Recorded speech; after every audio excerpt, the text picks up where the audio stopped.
जरा सोचो तो तुम्हें जेल में 500 करोड़ का सोना मिल जाए, लेकिन इतना सोना बाहर कैसे आएगा ये तो कहानी सुनकर ही पता चलेगा।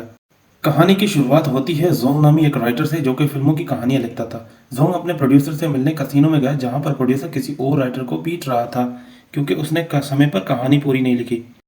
इधर जोंग की कहानी भी अभी तक अधूरी थी, इसलिए एक प्रोड्यूसर से 1 महीने की मोहलत मांग ली और प्रोड्यूसर ने सिर्फ 4 दिन का समय देकर कहा कि अगर 4 दिन में मेरी कहानी पूरी नहीं मिली तो मेरे सारे पैसे वापसी कर देना। और जोंग घर जाते ही अपना काम शुरू कर देता है, मगर कुछ भी ढंग का लिख नहीं पा रहा था।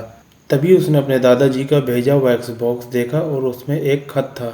उसको पढ़ते पढ़ते उसको नींद आ जाती है और सपने में उसने देखा कि उसके दादा उसके पूर्वजों की कहानी सुना रहे थे और उन्होंने बताया कि उनके पुश्तैनी घर के नीचे करोड़ों का सोना दबा हुआ है, लेकिन फिर उस सरकार ने उसके घर को तोड़कर वहां जेल बना दी थी। तभी अचानक उसकी आंख खुल गई और उसे एहसास हुआ कि सपने की हर एक बात बिल्कुल सच्ची थी, क्योंकि उसके बक्से के अंदर एक नक्शा निकला जो कि बिल्कुल जेल के नक्शे से मिलता था। अब उसने सोच लिया था कि अपने पुश्तैनी सोने को हासिल करके रहना है, उसलिए उसको जेल में अंदर घुसने की ज़रूरत थी। और उसने अपने पड़ोसी का लैपटॉप छत से नीचे फेंक दिया और इस चुच्ची सी वजह के लिए भी उसे जेल में भेज दिया गया। जेल में उसने देखा कि कई कैदी क्रेब नामी कैदी का जन्मदिन मना रहे थे।